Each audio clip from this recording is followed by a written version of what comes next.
welcome to the Myth of the 20th Century. We're trying to do these a little bit more frequently since as of late. So tonight I have a very special guest. He goes by the name of Lamprey Milt. He's also been on the American Sun, so check that out. He also has his own channel, MGTOW Chats, on YouTube and BitChute. I still don't know how he's still on YouTube after all the content crackdowns there. I think we've been off of it for 4 years almost, thereabouts, maybe more. But anyway, Lamprey is a good guy. He's had me on his show a couple times. We were trying to figure out what exactly the focus of tonight's topic was going to be. We've spoken before on his show about real estate. I went on to talk about his book, but really what their kind of whole thing is the manosphere stuff. You can probably guess from the title of the show. But Lamprey's a good guy. I consider him a friend, and I'm happy to have him on our show for the first time. So welcome, Lamprey. Hey, thanks for having me. I've been following you since 2018, and you and your co-host, big inspiration of mine. I know I wouldn't have been doing my live streams podcast for as long as I have. It wasn't for you guys. So I appreciate you having me on. It's an absolute pleasure. Yeah, you're a smart guy. You got some interesting life experience. And then if we have time, we'll get to our typical ballywick of the myth of the 20th century, pontificating about things that didn't happen to us. But let's talk about the stuff that maybe you've experienced that is worth noting. I think part of the reason you got into your podcast was you had this crazy experience in Southeast Asia, living abroad.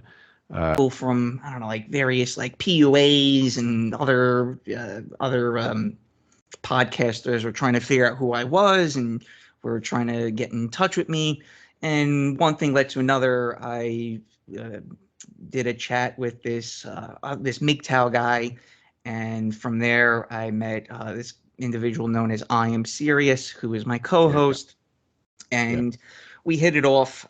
He wanted to keep doing live streams with me, but not a popular channel. He was once popular in the manosphere, maybe about 10 or 12 years ago. And we got up to like 1 million views on YouTube. Our channel got taken down, and that was during COVID. And when that had happened, he kind of was like, you know what, I'm kind of overdoing these shows. And then I got in touch with some of your buddies over at the American Sun.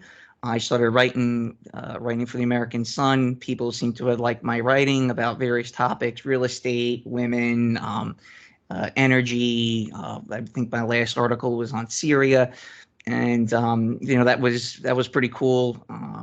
And now I'm kind of like taking a little bit of a backseat, because there's only so much you can really discuss when it comes to politics and the state of the world, because there's really no solution.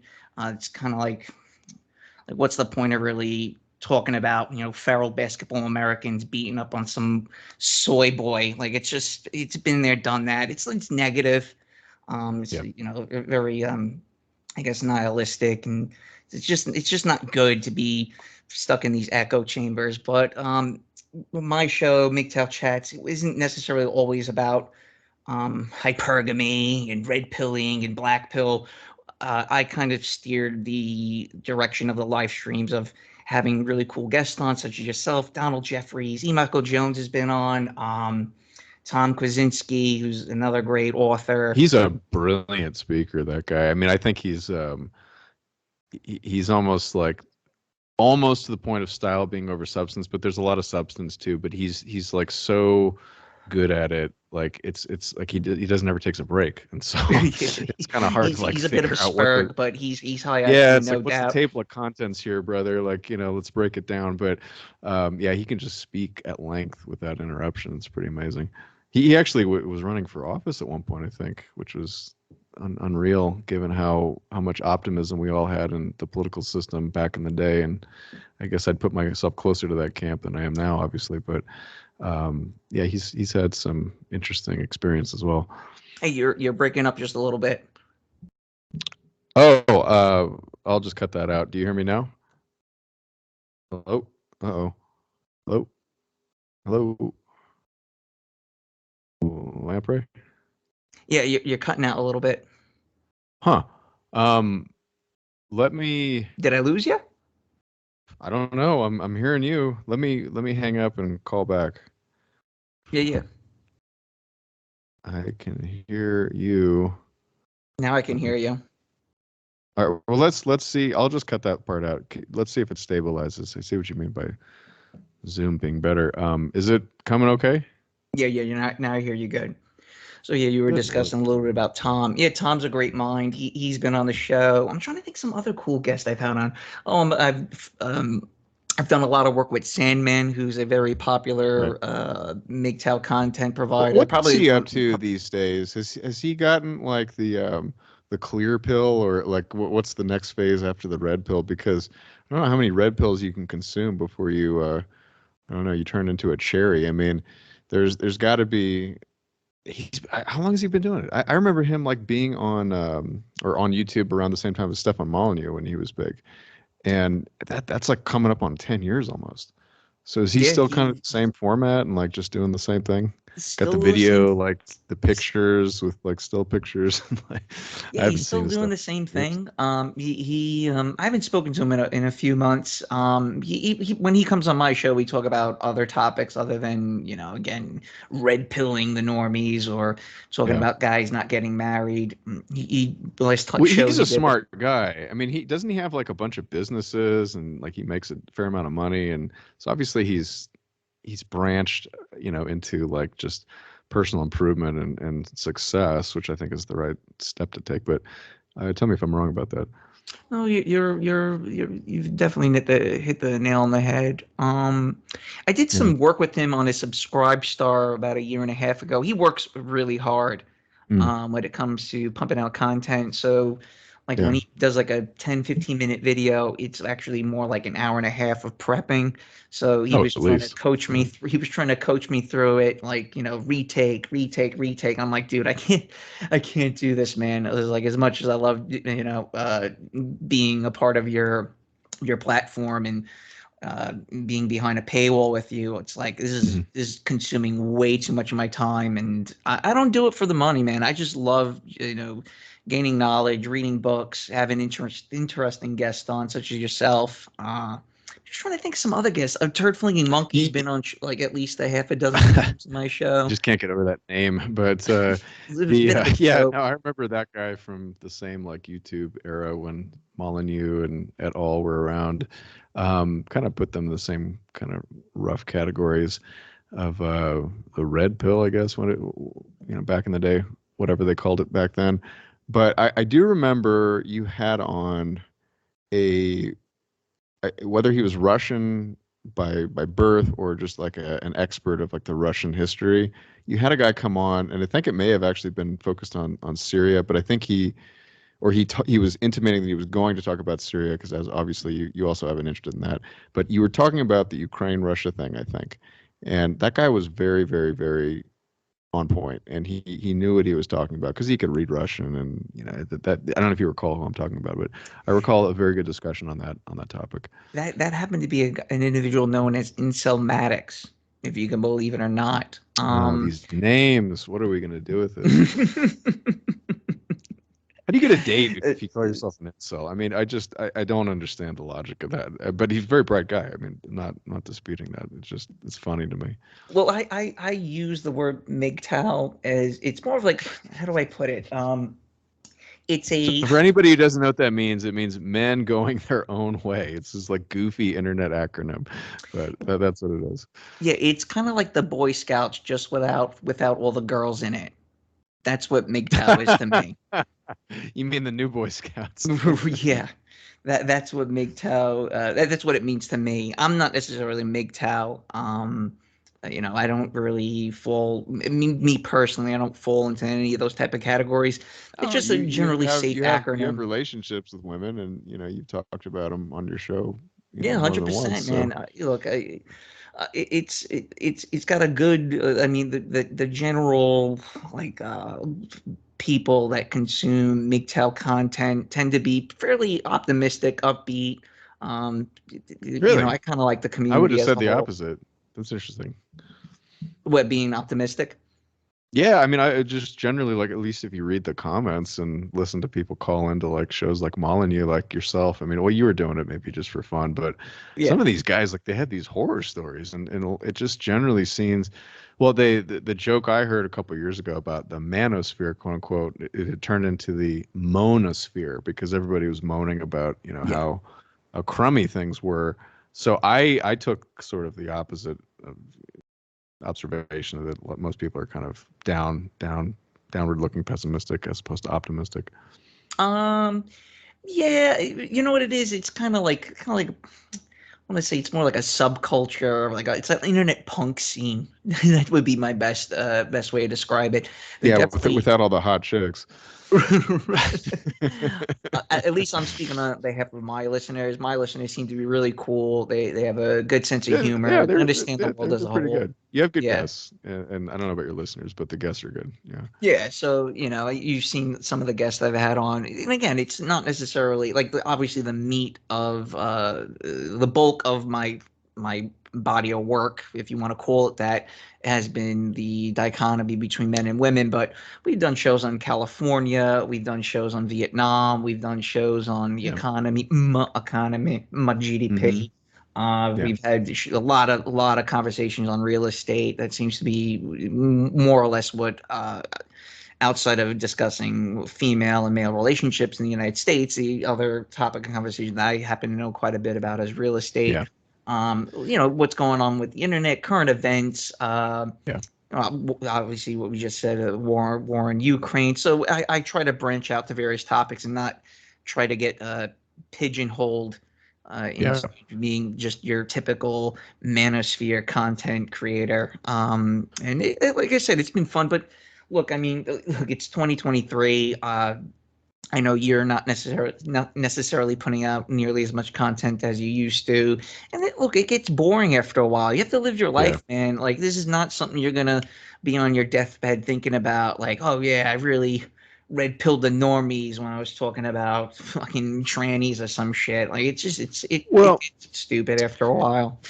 for me, it doesn't necessarily preclude future content, but to fixate on one topic is never something I've wanted to do. And I think we're, I don't know if wise is the right word, but we had enough fortune in sort of modeling the title of our show at least around a fairly broad set of ideas and Yeah, concepts. Obviously, the name of our show is Myth of the 20th Century, and we've obviously skipped over the 20th century into the 21st more than a few times because I don't know how you can't. Everything's kind of blended together in the real world. But the reason I want to keep this up is if there is something worth talking about, I want to talk about it in a format where I feel like I can actually speak my mind. And yeah, unfortunately, in the Western world, you can't. So I think there's going to be a need for that. Now, I think there was a special time, 2015, et cetera, plus, where the Trump campaign sort of sparked a lot of like people to think that they could speak more freely, and so that created kind of this thousand flowers bloom. But unfortunately, winter came and uh, the Democrats struck back, and so the internet has been shutting everything down, and that's actually discouraged a lot of, I think, very bright and talented people from sticking with this, and I think that's kind of cast a little bit of a dark shadow over the thing. And to your point, I think some of the content has kind of been played out, and so if that's the case, I agree with you. We don't need to repeat ourselves. I mean, it's all recorded. You just listen to it. But if there is something worth talking about, I do want to continue this format. Now, the pace of it, maybe it's a little bit less, but I think it's context dependent on the environment and the situation. And so, as a sort of on a personal note, I personally would like to increase our pace a little bit. Maybe not back to where we were, when we first started, like once a week, which was a lot of work. But yeah. I think we'll keep it going, and I mean, I want my co-host to guide this as well.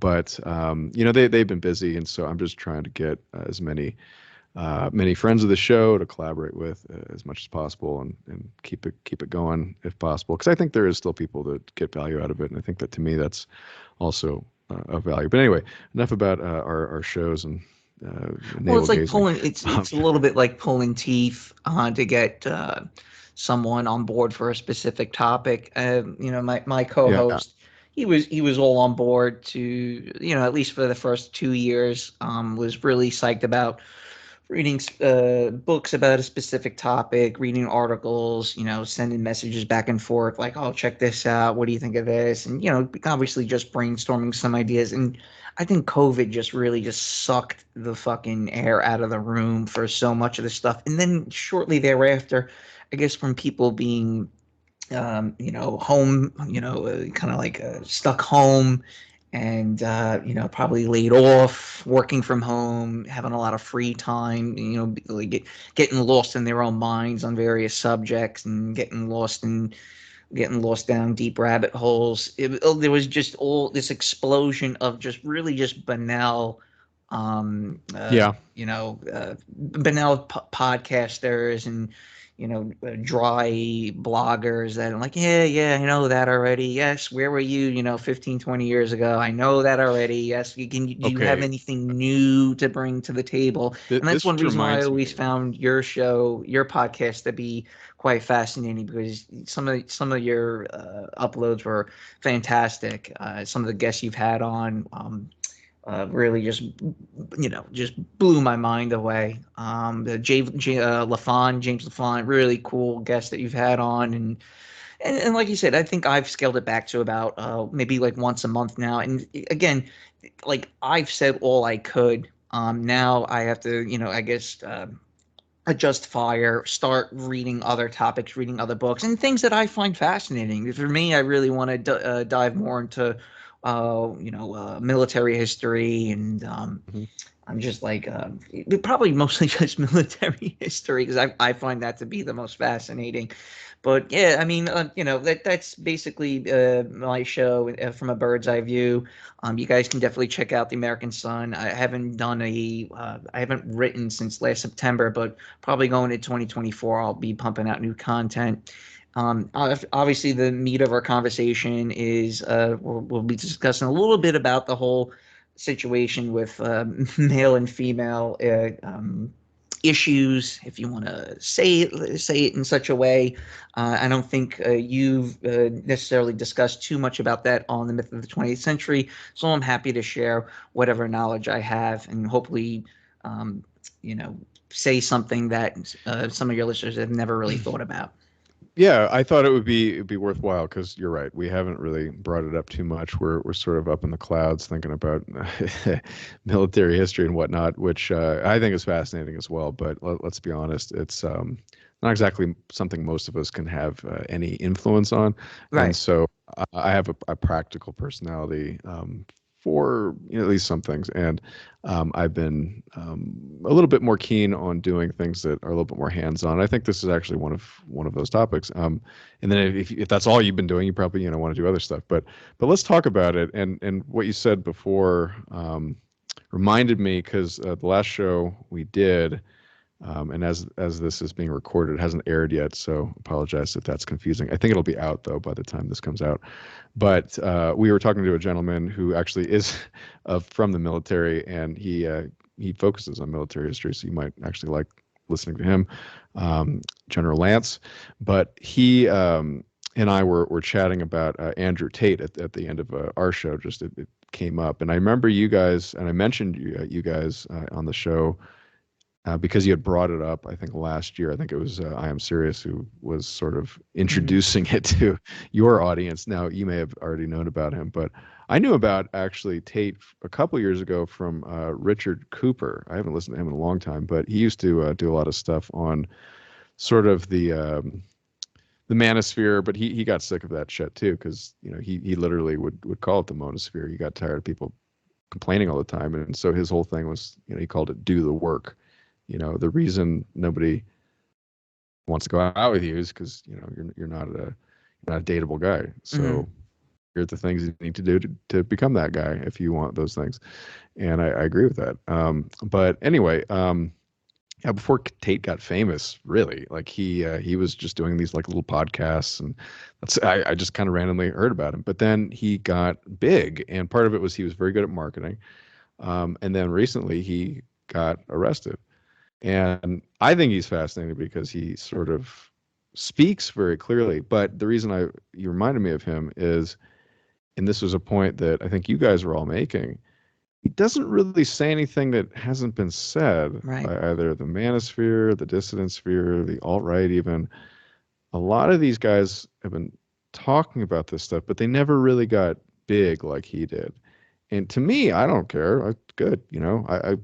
I genuinely want this stuff to be understood and part of the solution, as opposed to being like, you know, mocked on Hollywood, you know, by, you know, movies like The Joker or something. I think this is serious stuff. And his whole thing is like mental health, young men's mental health Yeah. is why you have school shootings. They're not in the right in their right place, you know. And who's been raising them the whole time? You know, it's women, you know, liberal teachers, you know, ironically. So like, if you're to tell me that they need more doses of wokeism and liberalism and more feminism or whatever it is, it's probably not matching up with sort of the data here. And so, philosophically speaking, I think he's right. You know, there is a problem out there, and I think part of the solution, maybe it's not, you know, modeling yourself per se after this individual, because, you know, his life story is very interesting, and part of the why I think everybody finds him intriguing is that he had a rough upbringing. You know, his father and mother were split up. His father was a genius. He was a African American guy who married a British white woman, but he worked for the CIA as Yeah. a linguist, and he had like the fastest rate of learning Russian, or any language for that matter, probably, than anybody else they'd ever trained. Like, it took him 4 weeks to learn the language, which is incredible. And I've studied foreign languages. I can't do that, and I've never been like super good at, you know, foreign languages, but that's exceptional. And he was probably the best black chess player on record.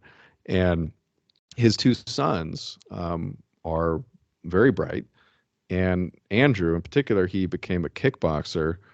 He just didn't want to do chess, but he still, you know, did it because his father made him to. And so he knows the game, and he can think that way, think very strategically. And he's an impressive guy. And he had this kind of weird thing after he got, I think he won like kickboxing. I didn't even know who he was. I don't Well, was he really in watch that many MMA sports, or but UFC or something like that? kickboxing. Okay. And Okay. before MMA, there was kickboxing. You know, Dolph Lundgren was a kickboxer. Mhm. I don't know if Jean-Claude Van Damme was, but he might have been. So the kickboxing was the thing, and I know in like the 70s and 80s that was like kind of a big sport, because it kind of was the precursor to MMA, if I may say that. It's basically, obviously boxing's been around for a long time in the Western culture, but the stuff in the 70s, it was sort of like, you know, trying to like, well, you know, you got Bruce Lee, you know, bopping around. Is that just for like, you know, Asian guys? But there were some really famous Caucasian kickboxers. Benny Urquidez. There's another guy who can only kick with one foot, but I can't remember his name. But they call him like Superfoot, maybe Superfoot Wallace, I think is his name. But it was a sport, and Right. so that's what he did, and he, I guess he won or something. But after that, he's like, okay, what do I do now? So he got into this weird webcam business, which I don't really endorse, you know, that type of business, but he made money at it, and he's good. He's a good salesman. And this is actually part of why he got held without really any charge in Romania, where he ended up moving to. I don't know if I have to give his whole backstory. You can probably, you know, if you haven't learned about him, watch a couple of his Wiki. videos. But yeah, well, if you, I don't know if I can trust Wikipedia, but Yeah, of course. but he then found his way with his brother, and he has a very interesting relationship with his brother, because it's sort of like in the spirit of like, you know, men and like thinking of masculinity. He actually has had many women who have wanted to get married and raise a family with him, but they don't like the fact that he's like so tight with his brother. It's Mhm. unfortunately not all women, but some women do this. They see sometimes strong male relationships, you know, not homosexual, but just, you know, friendships or fraternal relationships, like, you know, Andrew and Tristan is his brother's name. Those types of relationships as a threat to them, and so they'll whether they're conscious of it or not, they'll subconsciously start like trying to separate the guy. And we all know the guy who got married, you know, his wife won't let him out. And it's like, Yeah. where did I'm trying to think of a name I actually don't know, but I'm trying to keep this anonymous. But where did Steve go? Like just some generic name, nobody in particular. But where did Steve go? You know, well, he got married. You know, yeah, you know, okay, yeah, I know that story. I've known so many guys like that, and Yeah. anyway, but he has an interesting relationship, and they arrested him because I think really he started putting this message out about the men, you know, kind of picking themselves up, stop you know, staring at porn all day, stop complaining, you know, get successful basically, or shut up, you know. It's basically the summary, but he's very charismatic, very interesting guy. But what really was astonishing is that that's all he was doing. He's just doing YouTube videos and Vine videos, or I don't think that's around anymore. TikTok, YouTube, Twitter, and they canceled him, of course. And then what happened? I mean, I think not Romania didn't really care, but it was probably they were suggested you need to arrest this guy because he had set up this compound in Romania with his brother with the casino, and then they arrested him. So that's the sort of backstory for anybody who's not familiar, but you know who he is. I think just to start off this kind of topic of the Manosphere stuff, because he's currently the most famous guy in it. What's going on? What do you think? I don't. I'm going to be completely honest with you. I have not watched a single one of his videos, and the reason why I never consumed any of his content was I found them to be a little bit too somatic. You know, with this whole machoism. He would be air quote the So you've typical seen atypical something toxic to masculinity. make that determination, but you haven't watched like the full length, or you haven't really kept up, is my No, no. understanding of it. He, you know, he's biracial, British. You know, he's nothing. You know, he's like I could not relate to his lifestyle, whatever he's about. I rather, you know, talk Yeah, or listen to someone no, that I can kind of I relate get to. it. I get it. But you know, Mm, I mean, I'll listen to a guy, you know, from China, you know, if he's got something to say. It doesn't mean I have to be, you know, the same guy. But there's a lot of, you know, the Dalai Lama. He thinks that London's being invaded by non-British people. I mean, you know, you don't have to be of the same race to really be able to Oh, learn well, something. 100%. I'm with you. It's a little bit. Again, this is just me, my own personal opinion on the guy. Again, I don't know him. I just know him from, you know, various clips and you know, like you know, maybe like 15, 20-second clips of him discussing about male and female relations. You know, he's wearing designer sunglasses. He's driving around in expensive cars. Doesn't look like he air quote works. It's not like he's a plumber or something like that. You know, I rather can listen to someone who, you know, is probably more like a blue collar guy, maybe who's gone through a divorce or had a couple kids. Um, Again, Interesting. that's just me. You know, there's there's a little too much vanity in what he's projecting, and it seems he just, if Yeah, just you're not from wrong. from Yeah. the casual observer, he seems to be again a little too vain for my take. That's just me. But yeah, he's obviously the most popular person out there in the air quote manosphere.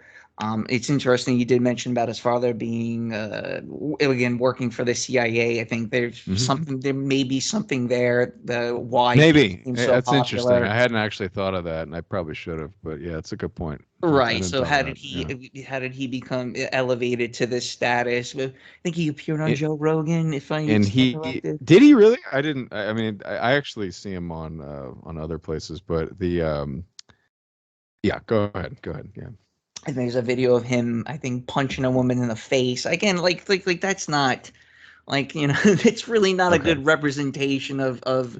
the atypical guy. Most guys cannot drive around in a Maserati going to Romania and having sex with third world hookers. I mean, that's just not reality. You know? It's No, this is really good. not. I like the pushback. I'm not I don't know if I'm a fan. I admire his tenacity.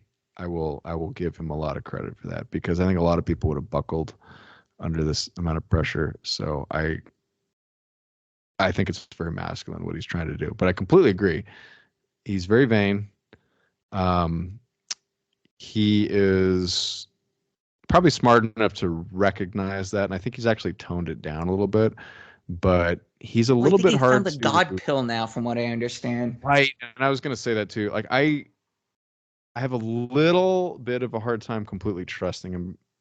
I mean, there's a lot of reasons why I wouldn't necessarily trust him, but well, first of all, I don't think he would have anything to do with a guy like me. I mean, I'm just a pretty normal guy. Like I don't have a freaking garage full of luxury cars, nor would I put my money into that because I think it's a waste of Let me money. ask But you, does he know how to fix that car? If he knows how to fix that car and make a no, video I'll bet you he fixing that doesn't. car, then I That's may the listen thing. to him. Yeah, you and I actually we talk offline about that stuff. We probably could fix his Bugatti, but well, I don't know. I mean, we probably have to order something to fix it. Probably it's under a Lucite case. Everything. It's like a circuit board today. Everything's glued together. Yeah. But if it was an old Bugatti, we probably could do fine. But in any case, no. I think he's a different type of animal. But anyway, it's like the reason I brought him up mainly was because he kind of just like sums up a lot of this stuff. And the thing I was actually going to say was, yeah, it's funny you mentioned the CIA because he does not mention. I don't think he said the CIA. I don't think he's talked about it his father working there, but he never like he calls this like nebulous force that keeps everybody down.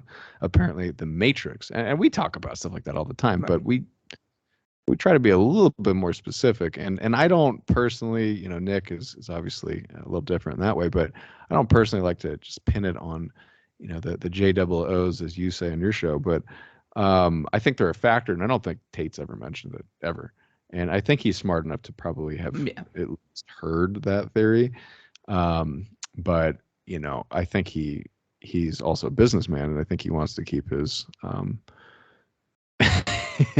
his shekels, so to speak, coming in. So which again, I don't. That's whatever. I mean, the majority of what he says, I agree with, and it's fine. It's Well, my just concern is interesting. how many guys are consuming. I don't know. I mean, Sorry, I was just going to say my concern is how many young men are consuming his content versus actually maybe talking to their uncles or befriending someone older to become a mentor or just getting out there in the world versus listening to a guy who's halfway around the world getting arrested. I mean, okay. it's And I've heard that sort of dichotomy before, and I actually don't disagree with it.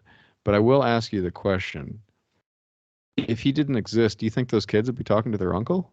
Or would they be no, watching probably not. some other video? They would find someone else on the internet to listen to. Exactly.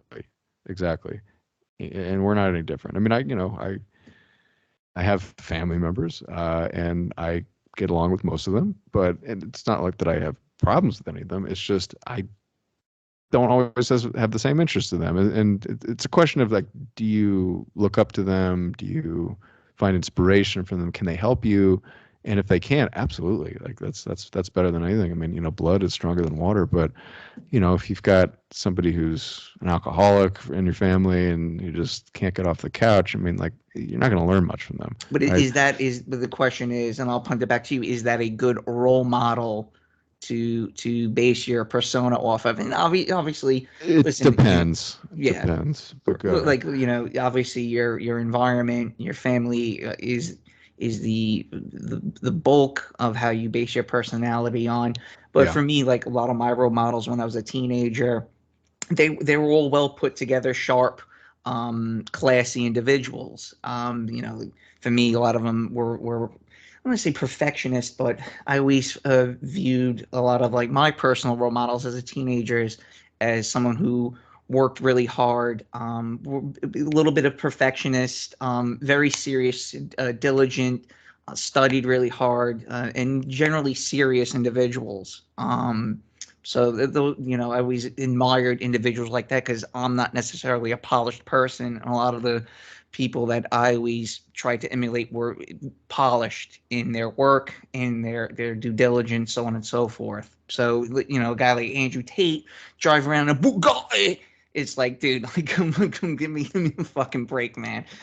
I'm never gonna own a Bugatti, so I don't really like, it's like, maybe you're trying a Cadillac, or maybe All you're. right, but let me Yeah, tell go you on. something, and whatever works for you, by the way. Yeah, So yeah, yeah. you don't have to like get inspiration from some random person I name for no reason other than I've named him. You need to get the guy that or the girl or whoever, just the person that is going to help you the most, whether it's your mom, your dad. I mean, it doesn't matter, but there's good people out there, and you need to be around them. Yeah, That's 100%. important. But what I was gonna ask, I fucking forgot. So I'll cut it out. What were we just talking about? About Andrew Tate being Yeah, a role model for, I guess, lost souls on the in the broadband airwaves. yeah, I don't know what I was gonna say. Jesus Christ. Um, No, look, I listen. I again, he's he's a popular individual, no doubt. Again, I'm not necessarily one to indulge in his content. We've mentioned him in passing on my show, just a little, again, mentioning more or less about his father's tie to the CIA. Which, again, like, how did this person become from not necessarily out of nowhere, but becoming to the point where Interpol's getting involved with him being yeah, arrested, and that's becoming a mainstream topic. And I take that back. He wasn't on Joe Rogan. He was on Tucker Carlson. So that yes, that I knew about, and I remembered something I was gonna mention just now. like, you don't get If to you ever be on heard, Tucker Carlson out of nowhere. You know what I well, mean? Like, okay, that to first, me, first, like, okay, okay, what are you doing on Tucker so Carlson's show? first Like, of all, yeah. okay, first of all, do you not think it's possible that somebody of his discipline, intelligence, and charisma can get anywhere without an intelligence agency putting him there? Or do you think that you have to have their help? I think at this point in the game, I think you do need help. You might be right, but I'd have to be convinced of that. I have to see proof of that. And Right. No, absolutely. We're I only happen to know speculating. people who have gotten pretty far in life and nobody really helped them. So I don't completely buy this whole like you didn't earn it kind of stuff. And obviously some people may disagree with me, but Well, you just look uh, at Tucker Carlson's background too. Didn't he apply for the CIA or something? And he's yeah, I've right. heard that. And the first time I learned about that was from Devin Stack, Black Yep. Pilled. I haven't listened to his show in so long. And he's a very, very smart guy, by the way. And I think he's very talented at what he does. To be honest, the reason I stopped listening was I just got tired of him complaining all the time. Like Yes. I don't need to hear you tell me about some video being propaganda again. Like I get it. But he was saying Tucker Carlson was like garbage, and I'm like, because he's got some kind of tie with the CIA, and I'm like, I don't know, dude. Like I don't need. Look, if my goal is to get over the horizon, and my dream obviously is to get like a jetpack or something that's going to move me over there, gracefully and have a lot of, excitement while I do it. And if a horse comes along and that's all I got, I'll ride the fucking horse. Like I Right. don't understand this argument that you have to be this like perfect, pure. They called it purity spiraling a few years Purity ago. style. Yeah. I don't know if people still talk that way, but I think it's just silly that to discount somebody who is doing more good and then bad. Now, do they create like some sort of they call it crowding out in economics? Like if the government, let's say the government is communist, okay, and they tax you at 100%. Well, that's the ultimate proof of what a crowd out is because you have no personal discretionary income Right. whatsoever. So there's no private sector. So the government controls it all. But what they say is like the reason you don't necessarily want to have high taxes is the government's very inefficient. They don't have the incentives to sort of work, as the businesses do because, you don't have a choice. Like they'll point a gun at you if you don't give them their money. Businesses are not able to do that unless you're in a really crooked place. But I mean, like really bad. Like, yeah, there's criminals out there, there's gangsters, but come on, like the government is the biggest gangster ever. So, um, they call it crowding out. And the God, I didn't sleep much last night. What was I just talking about? I'll cut this out too. Fuck. No, no, no. Uh, It's good, dude. Keep going, man. No, I know. I can't remember because my brain is exhausted. What was I just saying? And I will edit this, but We're talking about crowding out with Andrew Tate, where I guess is he in oh, right, right, fact right. like a Okay, plant thank of you. or No, some sort? I got it now. So applying similarly the same concept to the dissident world, whatever it is called, and if you take a guy like Carlson and say he is crowding out the opportunity for somebody better to come along, I might have some sympathy for that, but I also don't think that the world works like a economics textbook. It's just not that clean. It never Hmm. is. And I'm at the end of the day kind of a pragmatist. I will accept personally somebody who does 80% good and maybe doesn't take you that last 20%, but doesn't really knock the last 20%. He just kind of lets you find it on your own, whether it's a Alex Jones video or something Right. more. But uh, I don't understand this whole like he's not trustworthy because he doesn't reveal 100%. I don't get that. Now I don't know what you think about that, but No, that's the I critique I've totally heard agree with Tucker you. Carlson. I He'll he'll okay. he'll he'll he'll lead you to the water, but it's up to you to drink it. I guess that's the Yeah, and it's up to you to have a filter in your backpack. You yeah. know that's at some point people need to have some agency, and obviously most people unfortunately are not very good at that, but and they're not very astute at discerning between lies and truth. And we all, are not perfect at that. We're all trying to get better, hopefully, but it's hard. I get it, but I think it's just silly to think that somebody is going to do. Do you remember Patrick Little? This guy, he ran for Congress or something, and he was talking about the the Zionist lobby, like how powerful the Israeli lobby is in Congress in Washington. And he literally had a placard. He was wearing like a suit and nobody with him, and he just like went onto some street, raised a sign, and it said JWOs rape kids.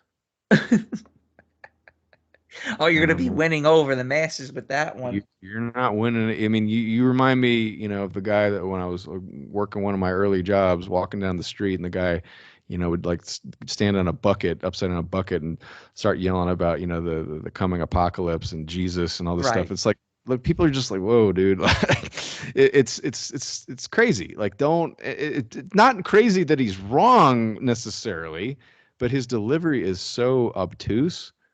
It's like taking a sledgehammer on a finishing nail on your crown molding. Right. Like you don't do that. You need a finer touch because most people are delicate and they're not going to take whatever you're selling them, with a friggin' blow to the head. So it's just I think that the message needs to be actually quite diverse, to use that horrible term that actually has been sullied, I think, by things that shouldn't be involved in that concept because it's a general concept and it's like, look, you have a diversified portfolio of investments, for example, and you only do that not because you think it's necessarily going to outperform, but because it's a little bit more stable. Like just in case, you have like a fire team in a military, like, okay, I'm going to go over that hill. Well, we need one guy who's got a sniper rifle. We need one guy who's got the radio. We need another guy who's a medic. I mean, you get the idea. Like you want to Hmm. have a mixture because you don't know how the future is going to play out necessarily, and so you want to have sort of these contingencies. Same thing with the mass media. You want to have people who can communicate in a different way because people receive information differently. But anyway, so just bringing it back to Tate, I think he's fine, at the very least. But we can sort of move on. Like we were brainstorming about like again what this topic is gonna be about, and your show is sort of interviewing people mostly, but some of it is lamenting the dating scene. We could talk about that. What I wanted to really talk about and focus on possibly was this whole girl boss thing that I've been hearing a lot about, and from women friends of mine, and just talking about their girlfriends and stuff, and how they're killing it, in the boardroom. And Yep. I have a lot to say on this, but what do you think about the girl boss? Well, it's fascinating, to say the least, that a lot of the, I guess, air quote corporations, putting this whole diversity quota, making sure women get a seat in the boardroom, et cetera, has caused like a kind of an imbalance regarding business and, I guess, social equity, air quote, where again you're introducing some type of woman who wants to put potpourri in the bathroom and bring doggies to the office, and just making sure no one's feelings get hurt when you have to fire them, and et cetera, et cetera. I think in kind of truncate it, all you're necessarily doing is, if let's say you have a woman in power, all you're doing is having another guy in control. And that's just my take. I don't think necessarily women have the ability. And again, I'm using a rule. I'm not gonna point to an exception, because there's gonna be someone who's listening. No, Mm. my daughter's doing so great and she's fantastic. She's running a great department for so and so. Like, I'm not talking about that exception. I'm talking about the rule. And I think for the most part, in just my experience, women in power and women in control of a large business, or anything that's bureaucratic, they still tend to turn to a guy for some form of guidance, and that's just my 2 cents on it. I don't know The what. only thing I've personally observed on that level, and obviously this sort of like Svengali Rasputin type, like whispering in her ear, giving her the marching orders. That can take many forms. I personally haven't seen anything of that caricature, but what I have seen is a lot of, well, not a lot. I don't know that many women in in the corporate world at least, who have a lot of top level management positions. I do know a fair number of middle management ladies that are there for some nebulous reason. Most of the people, including the women, don't really know what their job is. Usually like project managers or some Yeah, right. nonsense. But God, I remember this one gal that like had this meeting, and she spent all this time like creating this weird like football like Gantt chart system where to make it like for the guys or something, like I don't know if you know what a Gantt chart is, but it's basically just like a bunch Yeah, of it's for project tasks on a managers. horizontal. Yeah, and then the y, or the x-axis is the sort of timeline, the sort of top, the columns in Excel, and then the rows are the different tasks. But the Gantt chart is just stacking all that stuff up and seeing where there's parallel processes, if there's dependencies, blah, blah, blah. Anyway, it was developed for construction, actually. And anybody who has done like architecture or civil engineering or anything like that, like you probably know what that stuff is. And it used to be a product called Microsoft Project. Regardless, Gantt chart's been around for a long time, but I remember her contribution was like putting like the clip art like football icon on this thing, and just like try to get the guys, And sometimes these women, they call themselves den mothers. Um, but what I was going to say was that sometimes, well, typically types like middle management types like this, they usually don't have technical backgrounds. Now, there's exceptions to this, but they often will then defer to a guy for the technical stuff. The stereotypical autiste or something over in the computer room. But it's interesting, and I've also known, not personally, but just from general knowledge of female CEOs, some of which I actually do have a fair amount of respect for because they've been successful. The gal who runs Occidental Petroleum has Warren Buffett's vote, with his like money, so she's done okay. There's a few others actually in the chemical industry that are, for whatever reason, they seem to be doing pretty well. And then there's the sort of catastrophes on the other end, and there's probably a whole bunch in the middle. And I'd have to really see all the data to kind of make a determination how actually successful they are.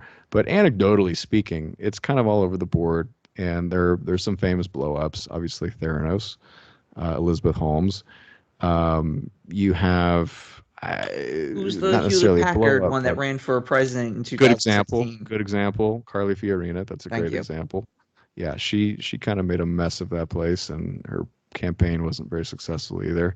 Um, there are horror stories, but there's horrible guy managers too. And I'm not trying to be, we're all the same. I just don't know what the data shows, and I'm very data driven, especially these days after I've heard plenty of ideologues talk my ear off and then nothing happens. Like I'm very skeptical without seeing evidence. But the phenomenon is real and it's a cultural meme. And I just know personally women who I don't typically make friends with these types of ladies because they're usually kind of narcissists, but their friends, like, I might know, and they'll tell me about this, like, oh yeah, so and so is like, it used to be like a boss bitch, and I think they kind of learned that nobody really likes hearing that. Why would you? But they kind of morphed into this like boss babe, and then girl boss kind of thing, which is a little bit less abrasive sounding, obviously. And it's kind of a thing that I've noticed ambitious women seem to aspire to become, which, okay, if you're an ambitious woman, like, I can understand why you'd want to become the boss. I get it. But, and I say this to guys too, you don't get to be the boss in most people's book unless you've earned it. So there shouldn't be a quota. You need to be a good boss, and that's how I feel. But and then there are other people that actually think that women are just bad in the workplace overall. I think that's probably a little bit too simplistic, but I think it's an open question, the effect of mixed sex off working places, because it used to be completely segregated for practical purposes. You'd have secretaries, you'd have phone operators, but whatever, that's sort of an ancillary job. Like the core decisions, the sort of mainline operations, even like when we were still an industrial nation, like most of the hard work was like men, and women were at home and they had their own domain. That was their sort of palace, as Phyllis Schlafly would say, she's the queen of her castle. And some women actually fought to defend that, and then they kind of got sucked into this corporate stuff. So obviously we've been observing this for decades, but the latest manifestation I thought was kind of interesting, how this like word came about. So anything more you want to say about that? No, look, I think there's an obscene amount of pressure put on both sexes to perform Sure. dual roles, let us say. So this girl boss Yeah. has to be both masculine and feminine at the same Right. time. Like in her personal life, she has to be, like,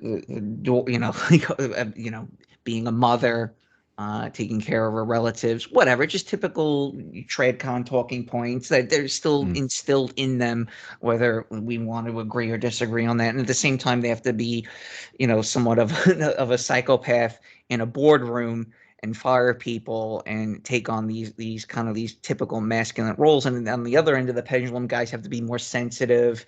They have to be open-minded to gender inclusion, et cetera, et cetera. And it's basically it's causing a huge schism between the two sexes where everyone's just generally miserable. And I think for women taking on these managerial roles, upper management, lower management, whatever, a typical woman that's, graduated, an Ivy League school, or, has a master's degree in marketing, or in some type of corporate communications or what have you, they have to somewhat blend both of these worlds together to try to push forward in what it is they're trying to accomplish. And for a lot of women, it's difficult. There's no doubt about it. Like, it's like, okay, you're entering a male's domain.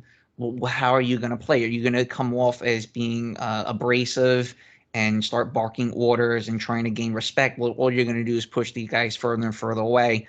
And I've only seen, and again, in my own personal experience, to me, it seems like boomer women tend to do much better because they have one foot in the old world, one foot in the new world, where they kind of understand the males. They're also older. Right. Remember that brings wisdom. So right, and they skills, kind of all that. they're used to the way guys operate before we had a lot of this social upheaval. The millennials, women for the most part, have taken on this I guess Karen, I want to say, where they don't necessarily know how to balance both the I guess I don't, not to sound like a fucking fag, but how to blend the feminine energy and male energy. I take that back. How to balance where like how to get what it is you want out of your workers, especially your male workers, without coming off as being an inferior male, let us say, because that's generally what feminism has done, is they've kind of removed a lot of the like, I guess, what makes women women out of the workplace in order to get what it is they're trying to achieve. Like if you're just being kind, sweet, and sympathetic or empathetic to whatever a male's shortcomings are in the workplace, you would able to pull him up and push him forward versus just beating him down like what a male boss would do, you know? One thing I've heard some women tell me, and this doesn't speak for all women because most women don't say anything about this, but I've heard more than one woman say that in more, more or less, without sort of remembering exactly how they put it, they would basically say that they kind of resented how there was a double standard in terms of what the tone of speaking was allowable for men and women. So specifically what I mean is that they would tell me that they didn't like how it was seemingly acceptable for a man to raise his voice, for example, or show negative emotion Right. towards a subordinate. And when a woman does it, in their view, it's viewed as inappropriate. Right. And I have a nuanced take on that, is that, and I certainly know guys who can't control their emotions, don't get me wrong, but I will say that in a work environment, on average, not all, but on average, most men are less emotional than women.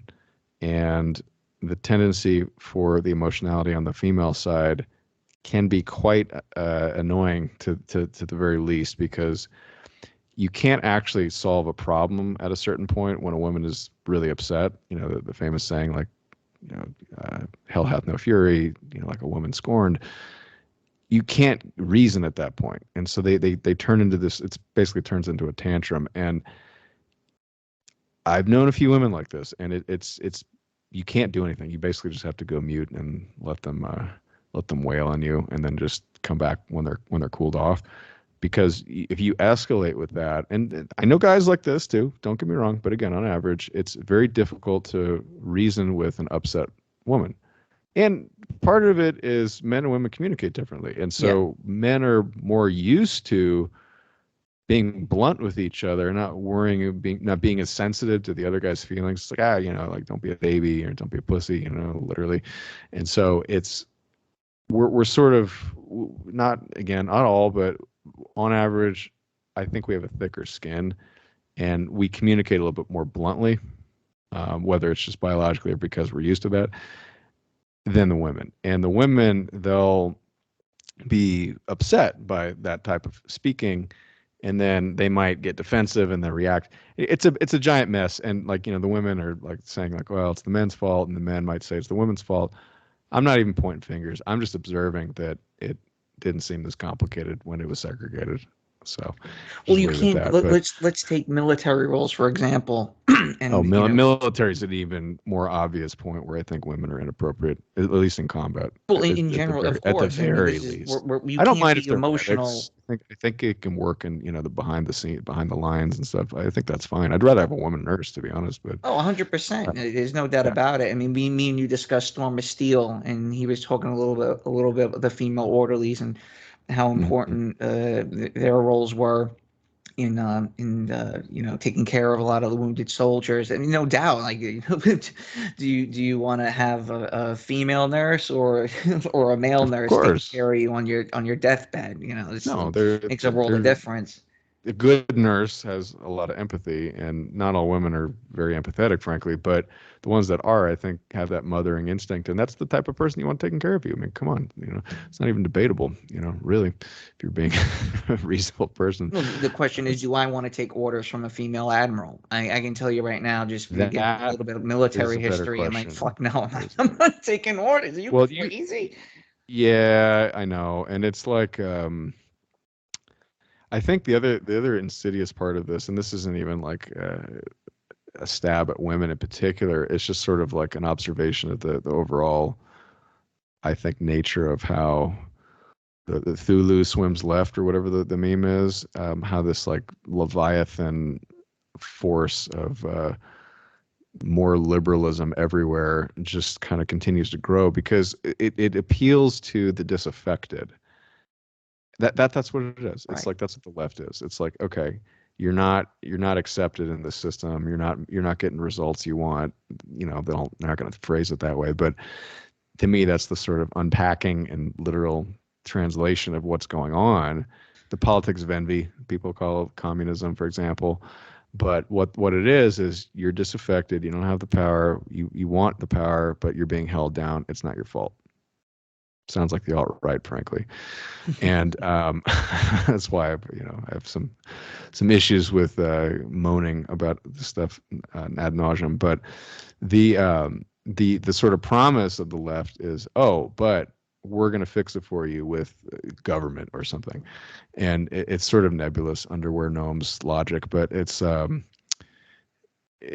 same thing. It's like, okay, so you get women in the military, you get gays in the military, and then they all like sort of corral together because we're in this together, we're the minorities, and then they start getting trannies in, and then it never ends, and like it's an amalgamation of disaffected groups, and all that's holding them together is a bunch of grievances.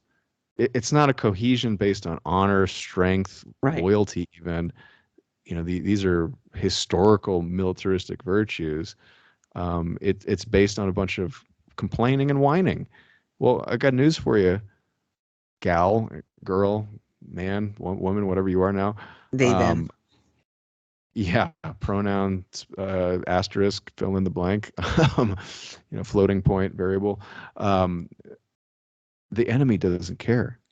Frankly, they're laughing at you and they want to shoot you in the head. They're not going to give you any sympathy. So get over yourself and think about the group, the cohesion of the unit, i.e., the military, the army, whatever fighting force you're in, and get over your personal problems. That's the stuff that I just can't stand when I see this. It's like you say you're all about like helping people. Well, really, it's what is it about? Really, it's about helping yourself. And again, like the dissident sphere, it's not about helping like the non-dissidents. Obviously, it's about helping the dissidents. But I think I have a lot of respect for people within that group that say things like, well, okay, we need to think about the next generation. We need to think about the civilization. And if I don't make it, as long as I move that goal forward, if that's the best I can do with my life, that's the best I can do with my life, and I will do that. And how can you not respect that? That's basically the characteristic of a hero. That's somebody that's putting themselves out there, taking the arrows in the back and defending the group. And I'm not a big believer in just like socialism or anything like that, because I don't think it actually recognizes the reality that most people aren't heroes. They're zeros, and they want to have people do it for them. But I do want to encourage the culture of heroism and things like that. And that's typically a masculine trait. And so, when you have girls in the workplace, it sort of confuses things. So anyway, Well, let me build upon that. And after again doing this for so many years now, I've boiled things down to again too much decadence, too much luxury. There's no hardships anymore. You don't have someone pointing an arrow to your back or to your front, I should say. So going back to like again the girl boss thing.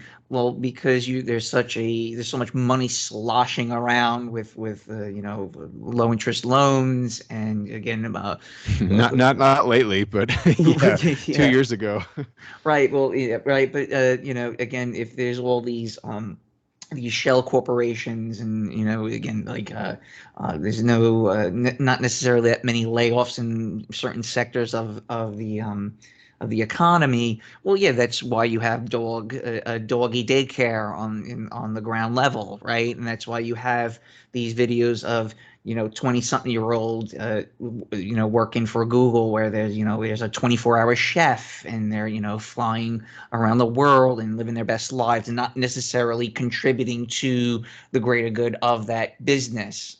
Basically, a lot of corporations have turned into an extension of college, and that's something that I've noticed. Again, you don't have to drive an hour and a half into the office. It's now on Zoom, where you can probably work 2 jobs without either businesses knowing that you're working 2 jobs. And and again, it's like, if that's your economy, right, and you don't have to worry about filing for bankruptcy, or someone's going to bail the business is going to get bailed out. And again, looking at the military, where you don't have cities being razed by an enemy. Oh, that's why you're able to have female admirals, because an aircraft carrier is not getting attacked. That's right. You're not. Yeah, There's no. we can afford it. It's not actually helping anything, but how Right. would you know that unless you're under attack? Because you can't Correct. measure the performance of these units Yeah. unless they're put under pressure, and there's no pressure right now. There's no So yeah, pressure. you can screw around. You can set up a lawn chair on the aircraft carrier deck and get a tan, instead of scrubbing the thing and making sure your engine's not leaking oil or something. It's like there's no pressure. So of course you can screw around with all these rainbow flags, but Well, look when what shit happened gets with real, the USS it's Bohemie not gonna Richard happen. a couple of years ago. Do you know about that story? I'm guessing it's one of the ships that hit a reef or something. I mean, I was No, just no, that's talking to this guy another last vessel. time.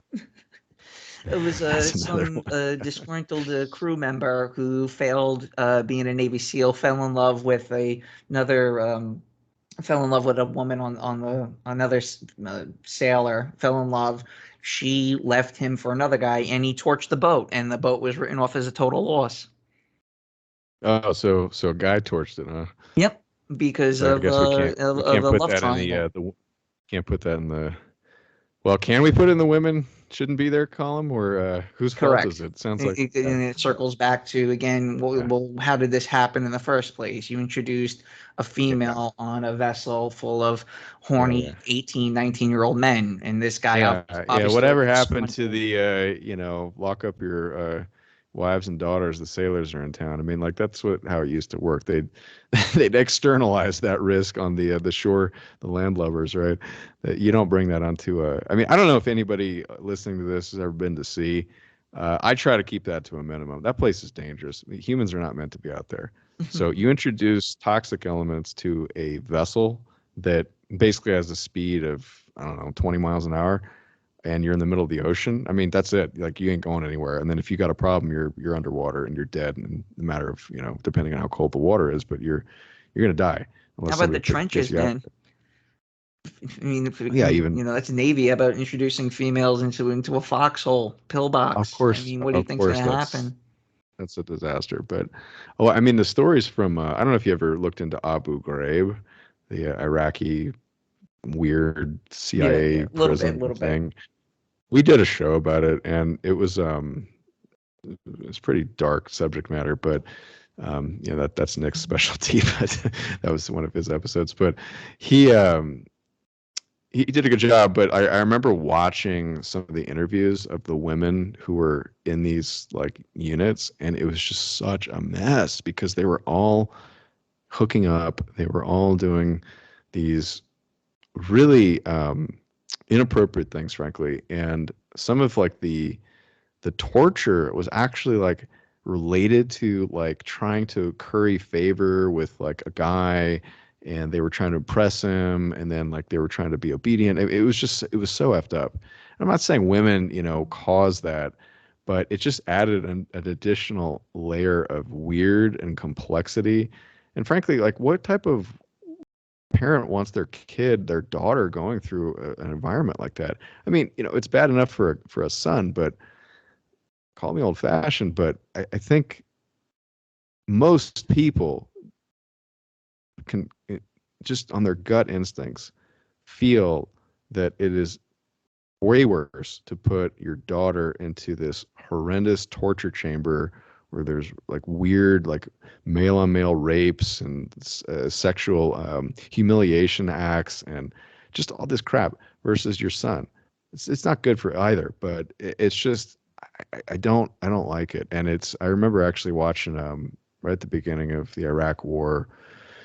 My grandmother actually she remembered it was just it was like a half a second in my life, but there was a clip on the news of this girl who was in I guess I don't know if it was Iraq or if it was Afghanistan way back in the day, but it was just a girl in like one of those like desert camo or desert t-shirt fatigue kind of things, and she was like, you know, like cleaning her gun, and my grandmother's like, this is such a shame. Like this beautiful girl, like what is she doing there? And I, you know, I wasn't old enough to really think about this stuff that hard, but it was something I remember. And so, you know, the old generation, they don't think any of this is good. So it's just amazing how things change. Well, if women are in military roles, what do you need a military for? That comes not to kind of like bring it to some type of mudsill on a mudsill level, but the crux of it is, okay, what are guys defended exactly if you have a 20-year-old, 100-pound Uh-huh. fucking white girl from Kansas Right. slinging an M4? Like, well, what am I doing here? What am I Well, defending yeah. exactly? And you're not wrong actually to make this sort of argument that gets the most impact, frankly. I've given up expecting most people to see the wisdom of my logic, but I'll nonetheless for the sort of internet spurg hour that we sometimes maybe delve into, I will indulge myself at the very least of sort of going through my thought process on how backwards the logic of having a female combat fighting force is. To me, very simply, it comes down to math. You can have one guy and 100 women and 100 babies in 1 year, if he's obviously very fertile and they're fertile. But if you had one female and 100 guys, how many children can you have in a year? Assuming no twins, obviously, but just one kid coming out. How many babies can you have? Right. No, I'm asking you, how many? One. What is 9 months, man? Right, Yeah. right. So you kill all your women, your young women. What happens to your population? It's gone. Right. It's the next generation that's screwed. It's so stupid. I don't know what if I need a blackboard or something, but like nobody's going to pay attention to that. So it's mathematically insane to put young women in danger like that because they're arguably one of your most precious assets. If Oh, not the most sorry. precious asset. Yeah, if not the most important. I mean, for God's sakes, everybody needs a mother. There's no exceptions. Everybody needs a father too. But you, we're humans.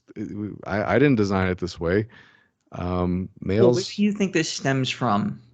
Where do you think the whole idea of women taking up officer positions in the military and Um, becoming part of part of the Borg of the managerial elite? Where do you think that stems from? I probably would have described it slightly differently until I spoke to our last guest who had a lot to say about what's happened to the military recently. He would basically say, it's part of the communist agenda to sort of undercut the strength of this country.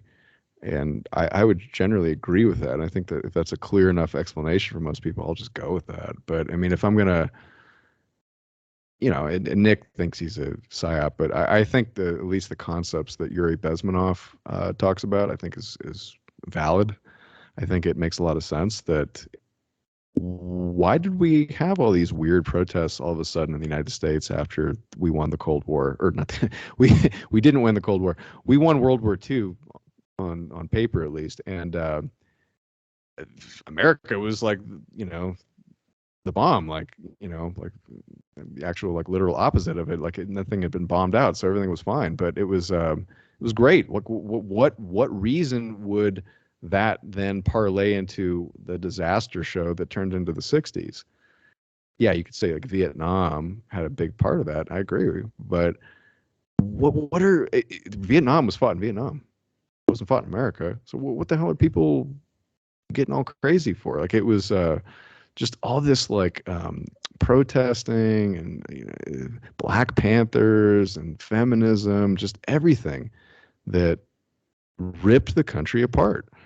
And you better believe, and I certainly do, that the communists were supporting that. I mean, all the professors today who were involved in that, they're like open communists. So if you don't think the United States is not sympathetic to communism, if not communist itself, I don't know what more proof you need. Like, look at Saul Alinsky and all these people, and the guy who dedicated his book to the devil, and then Hillary Clinton like cites him. I might be mixing up these guys, but it's like there's a lot of these guys in college campuses. I've run into them personally. In places like California, they're everywhere, but they're throughout the country too. So maybe that's too simplistic, to put it in Let like me ask you, these what cold suburban white father thinks it's a great idea for his daughter to go to West Point? None. Oh well, unless he really wanted a son and he only had a daughter, there might be a few, Exactly. You just but hit the the nail on the majority of them head. don't. That's exactly what I was about to state, is that he What wanted about a this? son, and he projects his Yes. his fantasies and his ideas, and he projects it onto his daughter and raises them like an inferior male. Well, and single moms do that too to their sons sometimes, and not just single moms. I guess it's just maybe mothers who just wanted a daughter and they only got sons. Typically though, the single mom without the dad being around to sort of reverse that, like they'll try to raise their son in a very kind of feminine way. Oh, you need to be nice, like don't fight, which to be honest is not terrible advice. Like you do need to learn how to like deal with problems without like hitting people, obviously, but sometimes it takes a very feminine way about it, and I think there's value in both sides. But that's why I think you need a mother and a father, ideally, right? Obviously, not it's not always ideal, but there is a tendency to do the other way as well. So, yeah, it's a whole lot of brokenness. No question about it. And look, going back to the whole military aspect of things, with women taking up, these type of roles in the trenches, whatever. I mean, I think that and you may know more about this too. Are women allowed to serve in combat infantry roles in the Marines now too? If I stand corrected. I can never tell anymore. I mean, you read the mainstream news and they're always like promoting this stuff, but um, I think they are. I just don't know if they're being deployed. Like I remember there was a cutoff where they weren't allowed. They can be pilots, they can be um, non-frontline service Yeah, look at that record with the Air women. Used to, I Force mean, the and whole friggin' the term. I just Navy want to with say female servicemen, but pilots. like the whole I thing mean, is what's that? I'm sorry, if you look at the track record of women being fighter Naval pilots, aviators or yep, just aviators in not a very general? good track record. Not good. Well, No. I always joke. You liberals like to uphold Amelia Earhart, but lest we forget, she's the one that got lost. So I don't really understand why you keep bringing her up, but But let's I don't say know the statistics. So you look at like the Vietnam War, and that was, in my opinion, but that was the last serious conflict the United States was actually engaged in. And like 58,000, 60,000 U.S. troops dead. We were there for an extended period. And look at the amount of fragging that went on. Look at the amount of infighting that went on at the ground level, and from the ground level up, where you had, generals and Huey helicopters not actually engaged in the fighting on the ground, not knowing what was going on the ground. You had disgruntled uh, platoon leaders, unlisted sergeants, fragging their lieutenants. Lieutenant, Mhm. just his uniform's all pressed and clean. He has no idea what he's up against. Meanwhile, his troops have been engaging the VC or the NVA for an extended period, fragging that guy. And if we were to actually engage in a serious conflict with whomever, it doesn't matter. I'm not saying Russia or China, even though those are the two that we keep pointing to these days. Currently, if we were to go ahead and fight with this amount of infighting, whether it's Mhm. race, Right. class, Right. sex, if you thought Vietnam was bad with infighting, God help you, what you would be, Yep. what adversary, Well, what type. you're absolutely right. Yeah, yeah, And not only was the World War II military racially, well, sexually segregated, I was going to say, but it was racially segregated for the same reason. They wanted cohesion in the fighting units, at right. least at the whatever cutoff it was, platoon or something. I don't know, but regiment. I always mix that up. Maybe you can help me on that. I can't keep track of the ladder tree of how the military is organized. It's so complicated. You got your company, you got your platoon, you got your brigade, you got your Correct. Yeah. I don't know if that's the order, but and then after that I forgot. But it's complicated. Um, and they used to call them legions. So where are my legions? I don't know. I don't know what it is. Anyway, do you want to talk about that other topic we were throwing around? I couldn't quite bridge it as well as you could have, but No, maybe no. you can Well, introduce what. it kind of coincides. So what I wanted to say, like again, this whole girl boss phenomenon, women taking up these roles that guys used to, used to be in these type of positions. So now you have a woman that makes an excessive amount of money. Meanwhile, a guy is somewhat of a layman. Whatever he works like sanitation or whatever. He's selling. He's working at an AutoZone selling. He's working the parts, the car part Yeah, air department. filters. Yeah, giving air filters out or whatever. And meanwhile, women are taking up these type of roles that guys used to be in position of. That To creates be a honest, serious. to be honest, I think a woman could work at AutoZone. It's not very complicated there. Right, that's my point. So Now let, guys let me making. show you the entire wall full of motor oil. It's like there's not much there. They're not selling you parts really, unless you got to order Right. them. So like, But putting women in STEM. I know there's a huge push for women to get degrees in engineering, now even pushing them into blue collar jobs. There's a big push to get women to be in unions, working, being electricians, engineers, what have you. So basically, okay, so now a woman's making, well over six figures. Guys, for the most part, aren't necessarily as driven as they once were playing video games, pornography. We mhm, already know all mhm, that, right? mhm. So now women have no dating options. They're limiting their pool of men to actually Yeah, date. And now you have it's a much lot of these, smaller.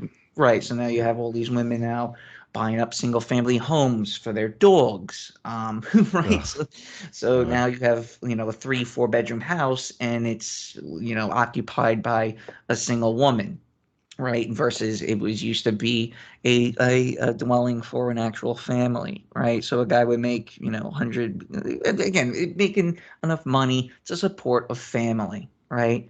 You Mhm. no longer have that. So this kind of bleeds over into the real estate market where we have high interest Ah, rates, right? We have mm, high interest rates. Inventory is an all-time low.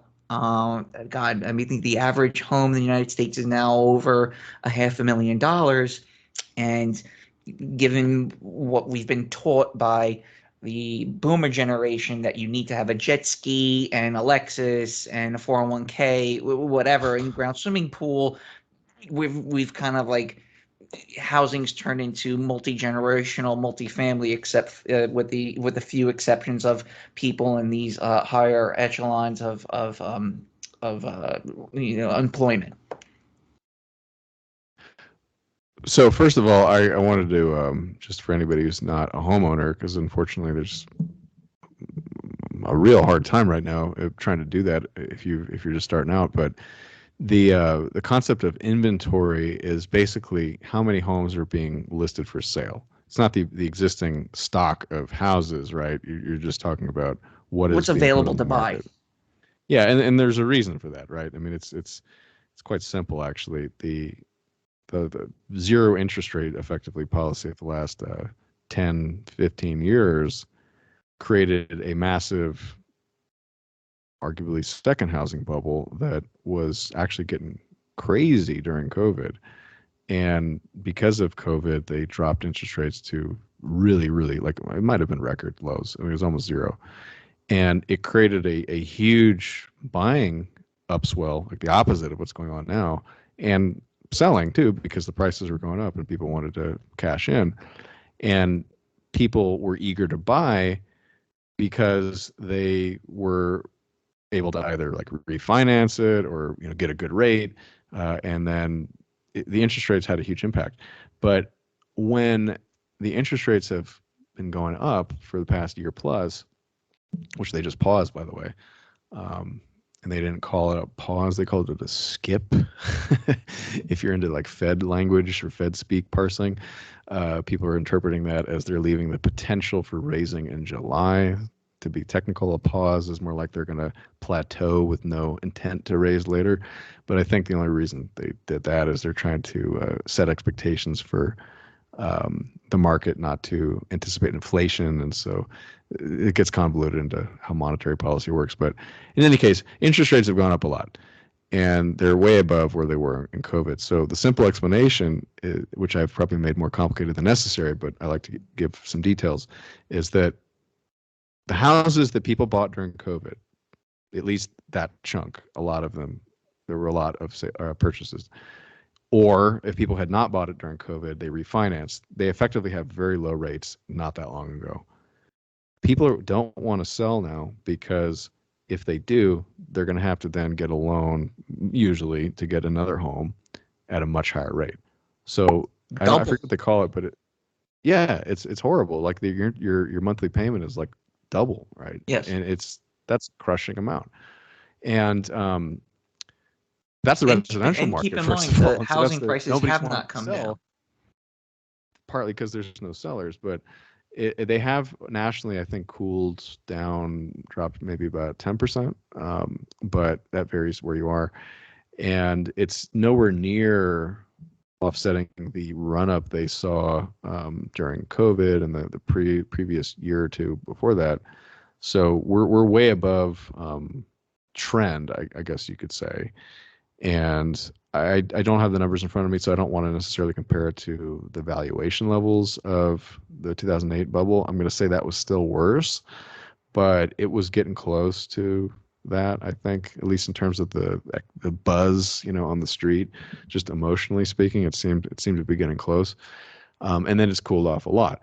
But what I thought you'd be an interesting commentator on, not necessarily because you have any personal experience with it, but at least you and I have talked about real estate, but because it's, I think, potentially the next shoe to drop, so to speak, and something to look out for. Maybe at this point, most people that I sort of follow are kind of tired of talking about this because it's sort of a dead talking point for the financial world circles, but commercial real estate is being cited as one of the huge risk factors going forward, at least for the economy, because two things.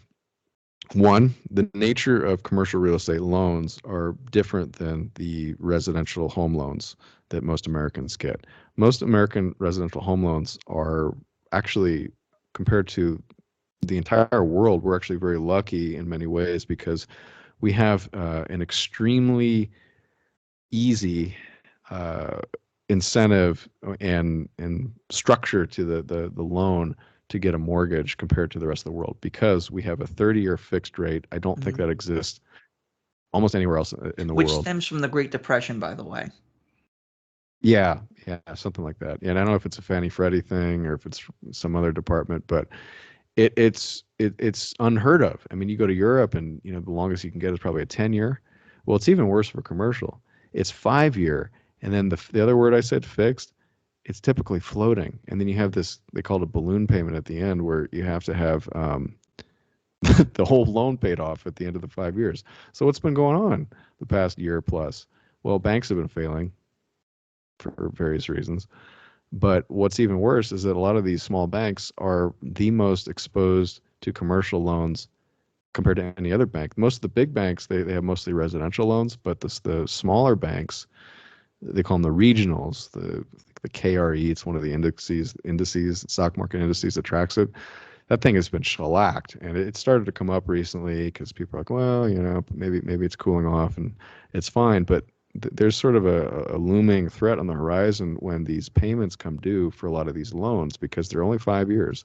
And if you started 2020, it's coming up, 2025, it's not that far away, where you're going to have to pay back the whole loan and then refinance at a horribly high interest rate. And that's going to cripple a normal business. But to make it even worse, COVID created, people are goofy because I always thought work from home made a lot of sense, but it sort of reinforced the cultural paradigm of having people not go to the office all the time or at all. And so all this office space that used to be, that's what one of the big sectors of commercial real estate, it's not the only, but office is one of the most beaten down right now for the financing problem and the floating and rolling, 5-year thing that's going to hit them soon. And then the fact that all their customers aren't coming back. So we have vacancy rates right now in some places, like New York, San Francisco, of 20 to 30%, which is 50, unheard of, 50%. depending on the type of building. Yep. But it's Class A, like the best ones. I think it's a lot better. But where are you seeing that 50 number? What's that from? Oh, well, let me pull this up for you. One moment. You go on while I pull this up. Or how about I just cut it out? No. It's quite okay. Give me 1 second here. So this is from Castle.com. Where is it? Oh God. Occupancy surpasses 50% for the first time since March. Where? Office occupancy broke 50% for the first time since early March, rising to 2.7 points to 50.3%, according to Castleton City Back to Work. So the vacancy is 100 minus that, so it's like a little under 50. So it's almost 50, but it's but where is this and what type of building? This is for commercial. It doesn't necessarily say what type of. Well, that's not nationwide. That's I can't believe that. But if you're talking about a particular city, or if you're talking about like a type of building, like old offices, for example, I've heard that those are pretty bad right now. Well, here's the thing. Like we're talking about the loans, but no one's discussing the leases. All right, a lot of these leases that were signed, let's say 2019, you set a 5, 8, 10-year lease. Those leases are also coming due. So once those leases are due, who is going to fill these these type of these units? Let us say. Yeah, a lot of tenants are just like, here are the keys. We're done. We're done. So yep. Now keep in mind that the bulk of property taxes are from commercial, from businesses. So in a sense, what my fear is that I didn't know that. Oh, absolutely, 100%, man, absolutely. In New York urban City property taxes, nothing. Nationwide, I can believe that in a place like New York, but I have a New hard time York, believing New York City. A residential home in New York City, whether it's a condo or a townhome, whatever, you're not paying that much in property tax at all, compared to the suburbs of like New Jersey, New York, and Connecticut. Like it's not even you can't even compare. Right? It varies so much. Like I remember people I know in Texas would tell me about how the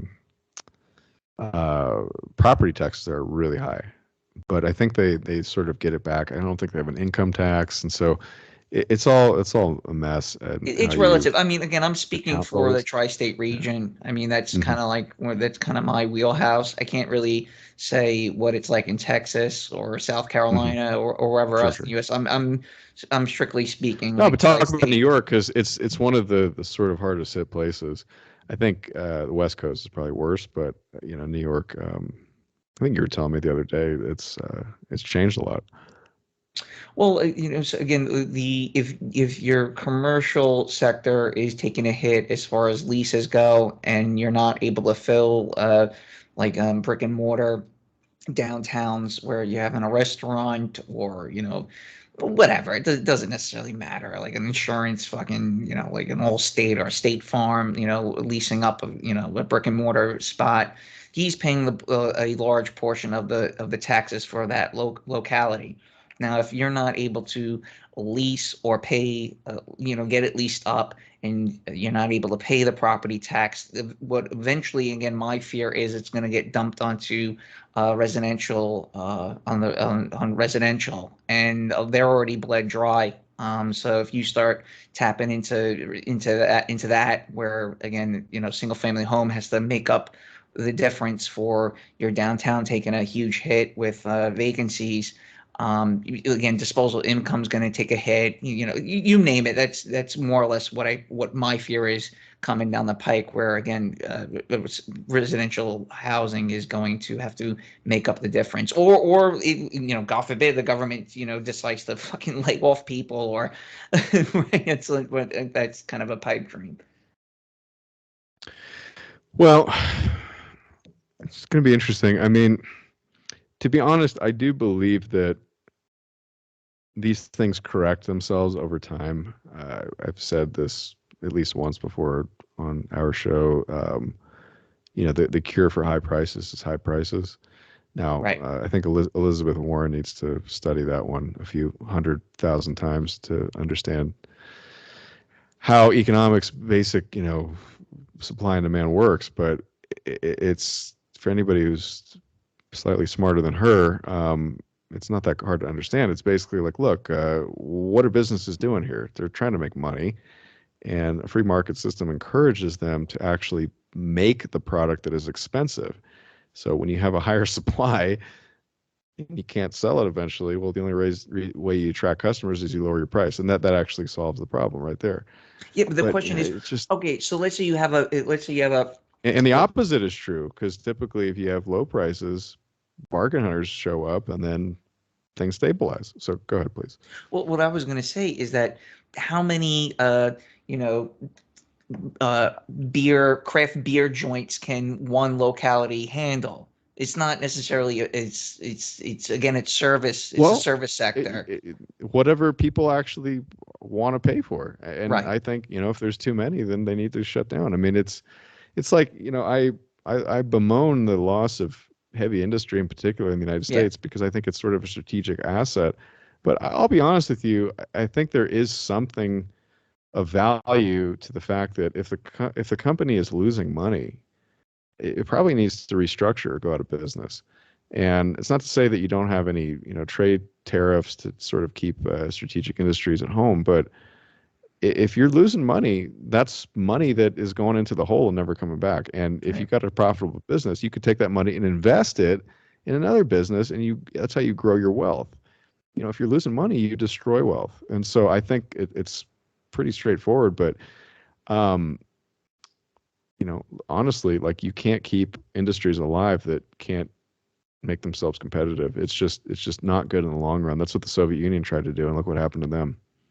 It doesn't work. You're talking a little about the industrial side of things. I think there's been recently in the news about a lot of paper mills now filing for bankruptcy or moving to other locations in the United States, or just being outsourced to other nations. I think a lot of it has to do with outsourcing. I mean, if you don't have an industrial base for your society, I don't really see what is it, white girl pixie dust. Like, I don't want to get too emotional about this, but Right. it's like, okay, so you shut down the industrial base. That was maybe again, there was probably, those guys had pensions, they had families, whatever. Okay, now what? You're going to open a gay bar in replace of the industrial sector? Are you going to repurpose that commercial building for what? Mixed use condominiums or affordable housing? Like, bringing up good examples, but to make it even worse and scarier, and based on actually what's happened, after your literal industrial base has been bombed, what happens? Well, those countries, take Vietnam, take Russia, after the bomb of communism went off. What did these countries have? They had their young women, and they sell them into sexual slavery. I mean, it's horrendous, but it's like, that's, well, we got OnlyFans now. One of those universal currencies that it still exists as long as you have some people around. But the Soviets, well, the Russians are even worse, but like, they had such a culture of abortion. I mean, their population doesn't seem that big. So it's scary, man. But I agree with you. I think you do need to have a good foundation economically. But I do think that the fundamental principle of competition is healthy, because watch any nature video. I mean, nature's tough. You're not going to go out on the savannah and expect the lion to give you a pass for the day.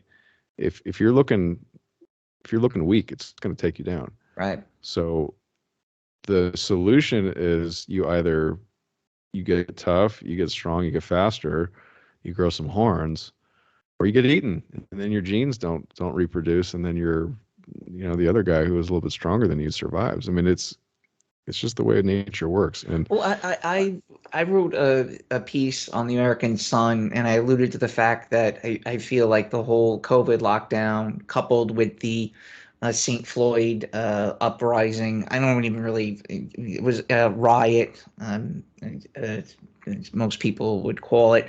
It was an absolute attack on, again, small businesses, right? Now you're indirectly, I don't decriminalizing. think that was the intent, but that was one of the It symptoms of certainly it. accelerated the problem, and it has not, it has not helped, to say the least. You have Yeah. obviously a lot of the decriminalization of petty theft, where Yes. certain individuals going into Target and Walmart looting the store. Not the workers at Walmart and Target don't have a stake for guarding They're their not even allowed to ask employees to do that anymore in right. California, to actually enforce the store's property rights. Exactly. So It's where insane. what It's does absolutely Walmart and insane. Target have to say about this? They just board Well, up and move what are on. they doing? They're leaving. They're leaving, correct. Yeah, So again, they're leaving. if they leave, So there you go, well, food desert. right. So What causes that? right. So they leave, and that huge development now is not paying property tax. So what do people now do? Maybe people are afraid to go shopping, right? Because they don't want to get into a confrontation, or some lunatic walks in with a fucking gun, and, mows down a cashier, and some Joe Schmo just trying to fucking buy baby formula or fucking get his taquitos. So people are now going to e-commerce, which is exploded since COVID. And what suffers is, again, brick and mortar commercial real estate, Hmm. Now your which is your something that no one co-host, discusses.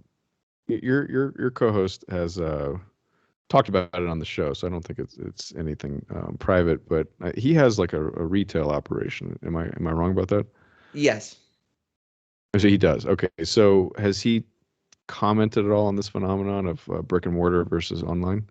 Not necessarily, because of what he sells and his location. It wouldn't necessarily affect him. It's not like he's in Okay. Portland, selling hardware tools Yeah. and, Right. and lumber. So, He's not selling bricks next to the Antifa bar. provided by Berkshire Hathaway, by the way, which is Oh also God. interesting to say the least. Yeah, I heard that It's been a while since right I've read up on the topic, about but that. when I wrote um, article on the LA riots, there was a lot of echoing of what happened during the LA riots, that the a lot of the small mom and pop retailers felt that the riots was a huge way of it was just a huge insurance scheme to just clean out commercial property and make a Yeah, killing on the claims, because a lot of those I've businesses heard were that theory. suffering in the first place. Right. Yeah, I think that's given how many times people have cited that as happening in their particular location. I mean, this was arguably what I forget what they call it, redlining, and then sort of like trying to get rid of redlining to sort of desegregate the housing market to basically, and this is where the term blockbusting came Not from. I yes, mean, block. originally, I think it was a World War II term Hmm. that denoted a type of bomb that was like large enough to destroy a city block. But they took that, I think, in the 50s and 60s to apply it to this like racial blockbusting, where you would allow, let's say, discriminated against historically minorities to move in. And then it's like, well, there's a movie called Look Who's Coming to Dinner, I think, about this. It's like, well, what happens? Well, all the non-discriminated against groups are like, I don't want to live around them. So they leave. And so what happens? The property values plummet. Bargain hunters move in. They buy up all the property. Then they, build slums or something. And they raise the rent, and that's how they take over. Um, I think that's the thing. Yeah, I don't know how much of it for all of COVID, or with the offices, for example. We'll see. But maybe the cities will turn around. Maybe this is just one giant blockbusting thing. I don't know. But with BLM, you could argue that that's maybe what was going on. Well, Maybe it was just think of it. What if I have to fear another BLM protest at the same time you're cucking the police? Why would I want to invest in this no, downtown? you wouldn't. It's Right, stupid. exactly. Yeah. No So way. what? I So mean, then, no then, no then shareholder this is brings up gonna the whole be other in support of topic. that.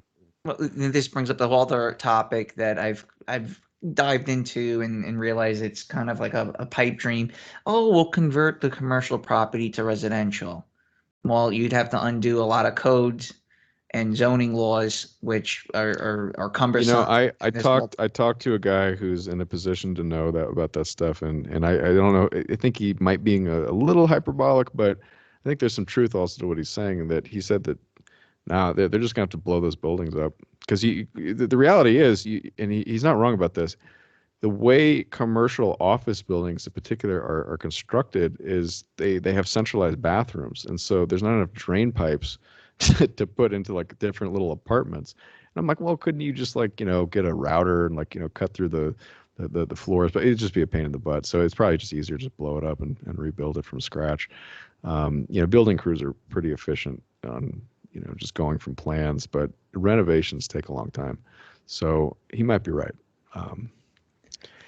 Well, the thing is regarding that, I don't. At least again, I'm speaking from where I'm located. There are so many like codes involved in converting commercial to Mm, residential. I just don't see that necessarily happen. Retrofitting buildings, yeah, yeah. but the partition walls, gutting, renovating, the amount of money that would have to be sink into it, and would there necessarily be a profit? I mean, what are you going to do? You're going to house all these uh, newly minted immigrants that are flooding over the border to live there. I mean, that's it's again, I think it's somewhat of a Oh, pipe dream. And the God. other factor into Yeah. all this is the whole climate change agenda, the Green New Deal. I think most people have heard that term, especially your listeners, Mhm. but they're basically adding a We new haven't we layer haven't of talked about it too much, bureaucracy. but I'm sure they're aware of it. Yeah. Right. So there's a I whole mean, new layer of yeah. bureaucracy on top of landlords and Mhm. yeah, on landlords where they have to now. I think what's the new one that any new development in New York State has to be electrified. Can't use gas stoves anymore. They're Yeah, making they're doing that in California too. right. So again, you can look at New York City and California as a bit of a weather vane on what's coming in your direction. And it's going to be quite hard for smaller regions to kind of push back on a lot of these policies. Yeah. Yeah. No, it's true. It's kind of a mess. They're getting rid of oil. You can't use for oil to heat your homes anymore. That's coming down the pike before 2030. They Again, they gas want to get stoves. rid of oil, but it ain't happening. No, no friggin' way. The thermodynamically impossible. Oh, If you I'm want I'm to I'm in not agreement with freeze you, to but death. just Yeah. because and you It's not you've happening. said this before when talking about California, how okay they have these grand ambitions for again to environmentally friendly, carbon free emission homes and businesses and transportation, et cetera, et cetera. They roll these policies out and then they scale it back where you neither get what you wanted out of this whole carbon free Green New Deal, climate change agenda, and you basically screw over middle class people and the poor for that matter. And that's what you're somewhat getting now with a lot of these climate change policies for landlords. I mean, again, landlords are already strapped for cash. You've put a lot of these policies in place where the tenant has more rights than the landlord. Well, And it take depends on take the what no region you're eviction in. stuff that happened during COVID for a lot of localities. I mean, it doesn't take a genius to sort of anticipate, just like with the no police thing. Like, if you don't have any recourse against a breach of contract, people are going to abuse you. So that's what happened to a lot of these, not just like the big ones, but the small landlords are even more screwed because they don't have the banks that can keep them, tide them over until the laws are changed. But a lot of these no eviction laws during COVID, tenants just stop paying. Yeah. And then like, well, does the tiny little 2-unit duplex owner, what is he going to do? Like Donald Trump like stroll into like Deutsche Bank and renegotiate his loan. No, they're going to repossess the thing. And then he's out of a business. And he his costs don't change, but his revenue certainly did. All right. So I don't know. I don't understand how people support the. Well, I guess I do. It's just they're selfish and short-sighted. But it's scary, man. And rent control, has been a thing in the big cities for a long time. I don't know if Chicago does it, but I know New York does, and a lot of West Coast cities do. But that creates a whole. We're talking supply and demand. It disincentivizes investment, and then you get one of these tenants in there who's been there for 20 years, and they're paying Longer, like 50, 60. And then New York. their relatives are able New York to. is legendary. You have to for that record. also a little bit of a factoid is that their relatives are allowed to inherit that unit. That's even more crazy. Yep. So then it's like a family that moved there in Bed-Stuy or whatever they call it, in like 1920.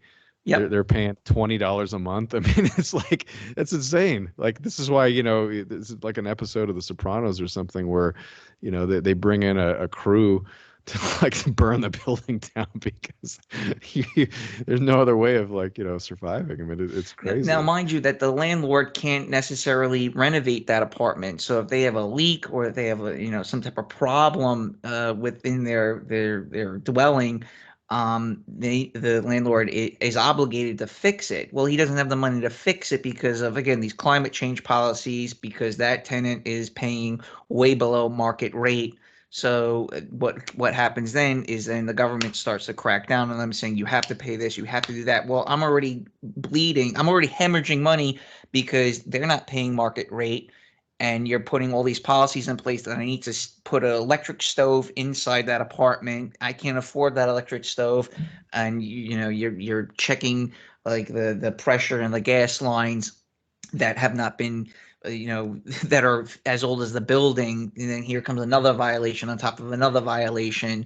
So what do a lot of these landlords do? Well, they look for greener pastures. They start moving to red states and rinse and repeat, so to speak. Mm-hmm. So what do you think the future of the American city is going to look like? I mean, you will own nothing to be happy. Oh God. I'm going to be blunt with you. I've discussed this ad nauseum on my show. A lot of these talking points I've known about for well over 10 years. When I first started reading PDF files and books on smart growth policy, climate change, and how it impacts real estate, I used to show it to so many people, and they would just scoff at it, thinking this is a joke. This is communism. Can't happen. Won't happen. Well, Right. here it is. Right. And COVID is kind of like the accelerant to push a lot of these policies forward, because the general populace never really pushed back on any of it because they were afraid of, afraid of I don't want to say an imaginary virus, but they're afraid of something that they couldn't even see. Well, they're afraid of what they're told to be afraid of. I mean, it's sad, but it's true. Most people don't really think too hard. And so if other people think for them, at least they think that they're thinking for them. And if they don't think that much to begin with, I guess they're not going to be able to discern if they're not thinking for them on their behalf. Right. So sorry if that made no sense, but it made sense to me. But yeah, like this goes back, and even before COVID, before dissident people were talking about it. Even like liberals were talking about this stuff. I remember Agenda 21. There's a lady who passed away. Her name was Rosa Koire. Yeah. She was like central casting, crunchy hippie type. I think she was like hanging out in Berkeley or something, and she was like noticing all these like weird zoning rules that were popping up, and she kind of started investigating it. And she's like, yeah, on the surface of it, I guess I can understand maybe the intent of this. Like it's about like, inclusion or whatever nonsense doublespeak they're using. But she started looking into it, and it's like, look, this is basically a way to centralize power, stop people from having property, their own land, and encouraging the centralization of communities and discouraging things like the hippies were kind of into. It's just like kind of just living on a farm and not bugging anybody and just leave us alone. And all these rules and regulations start involving the government in every little decision. I mean, the sort of like crazy example from Colorado was like you're not allowed to collect rainwater on your property. Just little things like that. But it's like, where does it stop? I mean, the sort of like basic Republican talking point about what kind of country do you live in that has more rules placed on getting like it's like it's harder to get I'm gonna cut this out because I don't think this makes sense, but No. Keep going. You're good. I just I told More you I rules didn't on sleep. your own on your own private No, property. What I wanted to try to say, and I'll restate it if it comes out right, but it's just not making sense in my head right now. But it is harder to get it's hard to get a like a license to cut hair, right? What I'm missing is like what is the part that's easy? And there's always like a common example of that, and I'm just too tired to remember it. But so we'll skip this. But have you ever heard that before?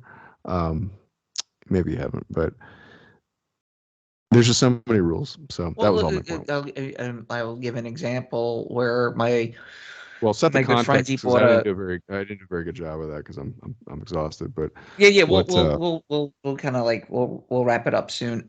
So like I'll give an example. Like a friend of mine wants to have an in-ground swimming pool, and you get taxed more for having an in-ground swimming pool than an above-ground swimming pool, and he realized it's an additional $300 a month just to have an in-ground swimming pool. Like what he's like, what kind of society we live in where I'm getting taxed for something that I enjoy in my own on my own personal property? Right.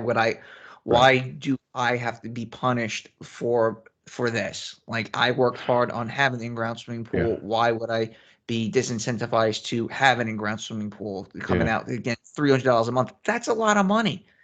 Not Sure. on top of installing it, maintaining it, et cetera, et cetera. Yeah. You know? Yeah. No, it's a thing. I think bureaucracies, just like any organization or organism, almost they like to grow, and if you don't ever have any alternatives, what's going to stop them? Um, so again, I believe in competition because it's the only thing that keeps corporations accountable. I mean, look, some people may characterize me as like some kind of like a capitalist uber alles, and I don't see it that way. I'm just sort of, I think, a realist, and that any large organization has incentives to grow bigger and also stamp out its competition unfairly. Same for governments, same for corporations. It's just a nature of scale and human nature and greed and envy and all that stuff rolled in.